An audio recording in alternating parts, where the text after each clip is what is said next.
Selles videos räägime sellest, kuidas panna selle koolituse vaesest palgatöötajast rikkaks ettevõtjaks kulu enda ettevõtte kuludesse. Ja seda isegi siis, kui sul ei ole veel ettevõtet. Kui sul ettevõtted olemas, siis see on nagu väga lihtne, et ma eeldan, et sa juba ostsid selle asja ettevõtte nimele ja sa said ettevõtte nimele arve ja ettevõtte võib-olla maksis sellest otse või hüvitab sulle selle kulu hiljem. Aga mida teha siis, kui sul ei ole veel ettevõtet olemas ja sa selle koolituse ostsid. Nii et vaatame järgmist lehte. Kõigepealt, miks sa üldse peaksid tahtma seda ettevõtte kuludesse panna? Et sellest on olnud siin teistes videodes ka juttu, aga korra üle vaadates, et see 97 eurot, kui sa täna oma palgast selle maksid, siis see 97 eurot on tegelikult 168 eurot. Ja miks? Sellepärast, et selleks, et see raha kätte saada, sa pidid maksma sotsiaalmaksu siin üle 40 euro, tulumaksu üle 20 euro, töötuskindlustust ja kogumispensionit. Ja kokku seda kõik teeb 168,30.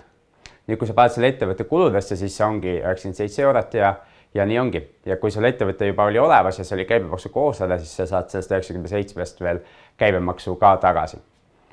Aga kuidas seda ettevõtte kuludesse siis panna? Sa said selle arve enda mailile ja endise arve välja jättes alles ja kirjuta sinna juurde oma ettevõtte nimi ja sinna sulgudesse tuleb panna asutamisel.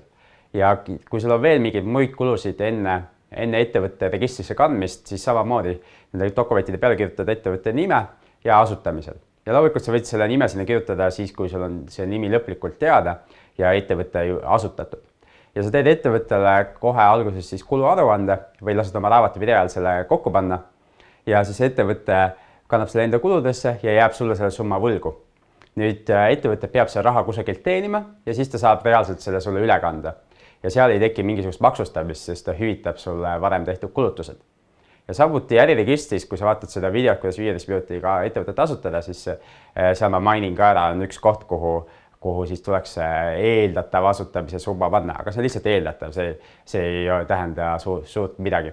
Ehk seal on võimalus siis panna see näiteks 300 eurot, et umbes 200 läheb selle registreerimise peale ja 100 eurot läks selle koolituse peale, ehk siis 300, et see on niisugune hinnang, palju see olla võiks.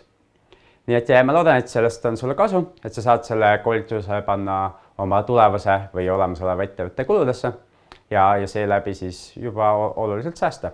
Aitäh vaatamast ja kohtume mõnes teises videos.